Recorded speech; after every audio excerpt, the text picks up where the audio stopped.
Welcome back. The panelists here, NBC News Pentagon correspondent Courtney KUBE, Washington Post columnist Eugene Robinson, Matthew Continetti of the American Enterprise Institute, and PBS NewsHour chief correspondent Amna Nawaz. All right, Courtney, we are less than 48 hours away. At this point, we are hoping we can get out without another major incident. At this point, is the withdrawal now mostly military? Yes, okay. It is largely. So, I mean, the numbers are changing, and I think we have to be really careful relying on the numbers of how many flights are coming and going and how full they are. Right now, many of the flights that are leaving, the military flights, are U.S. service members and equipment. Remember, there's a lot of big equipment there.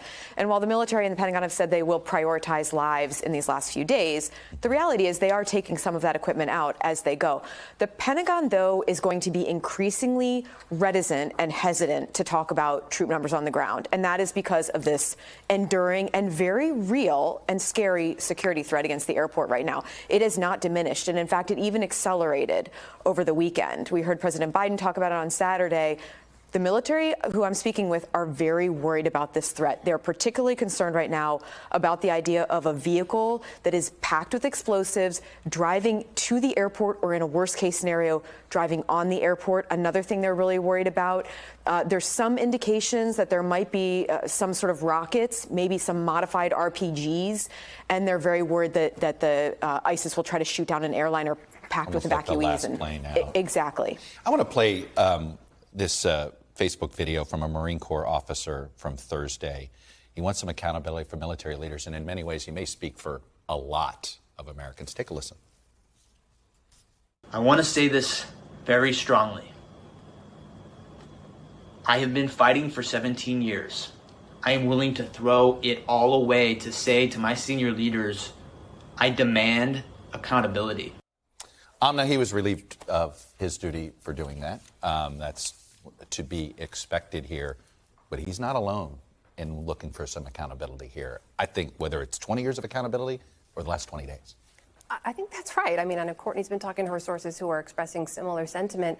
There's a lot of looking back at history and judging history in the last 20 years. And as General McMaster said, the several wars that were fought in that time, and all of that will continue. In these last 48 hours, I think the focus on the evacuations, the focus on what we are immediately leaving behind is absolutely necessary. I mean, part of this is the U.S. is, as we've seen, handing over control to the same forces they've been fighting for 20 years.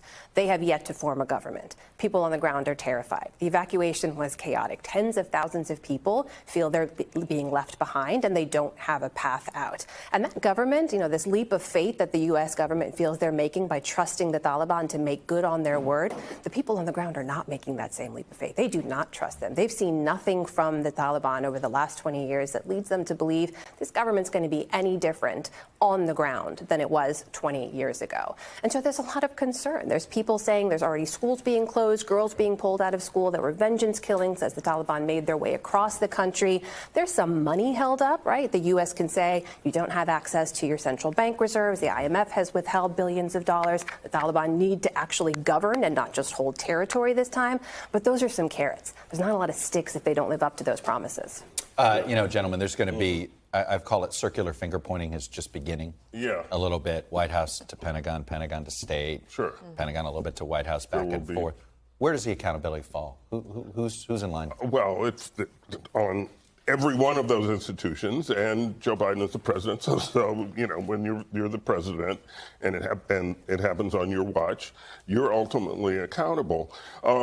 But I do think we ought to have a little perspective here. First of all, this was a 20-year war, and second, this is what withdrawal from a war that we did not win looks like. I mean, this is what it looks like. It's messy. It's awful. The people we have to deal with who are taking over are the people we were fighting, and we don't like it at all. And it's not a pretty thing to look at. It's a tragic thing for a lot of Afghans, for a lot of people, certainly for the 13 service members who lost their lives and their families. But it doesn't, you know, it's never pretty. This would not have been pretty no matter what happened. It just struck me, you used a phrase, and you didn't say we lost the war. You said this is what a war looks like when you don't win. And I agree. I don't know we can say we lost, but we didn't win. But we certainly didn't win. We didn't win. Well, Biden decided to leave. He decided to leave in the way he left. He left during the middle of the fighting season. The first thing that he might have done differently, Gene, is wait until the winter when the Taliban go home, and that's when you could extract. The second thing he did is he changed the Trump agreement. Trump agreement said May 1st. He moved it to September 11th. Then there was public blowback to that, so he goes August 31st. So he already changed the agreement. He could have said we're going to wait until we get all of the SIVs out, until all of our Afghan partners are out. There are things he could have done differently. Biden wants to fight the larger debate. Was this war worth it? Should we have left?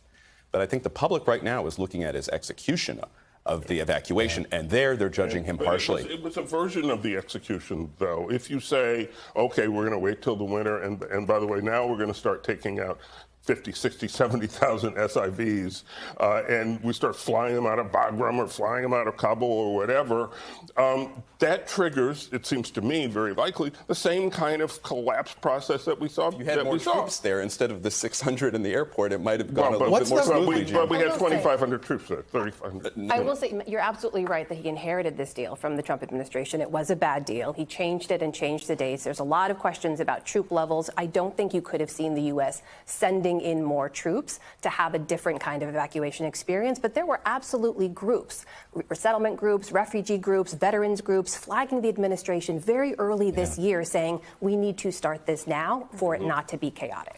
Courtney, what I assume is there fallout inside that 5 rings there? Is there, like, is this on us? Is there any of that self-reflection? No, I mean, the past 2 weeks have been a Pentagon that I've never seen before. First off, the attack on Thursday, that had an impact on members of the military and leadership at the Pentagon like nothing I've ever seen. Obviously, anytime there's an attack, service members are killed, yes. This was such a punch to the gut, and it had such a dramatic impact in morale, unlike anything I've seen in almost 20 years there. And I think that's why we saw something like that Marine Lieutenant Colonel speaking out. People may not realize he had 17 years in the military. This isn't somebody just on a whim on Twitter. No, and also he's putting his retirement in jeopardy, which is he's less than 3 years to retirement and putting his to retirement. But I am hearing a lot of finger pointing at other places outside the Pentagon right now. Well, Congress will be the next place where the finger pointing will be under oath. Hey, thanks for watching our YouTube channel. Follow today's top stories and breaking news by downloading the NBC News app.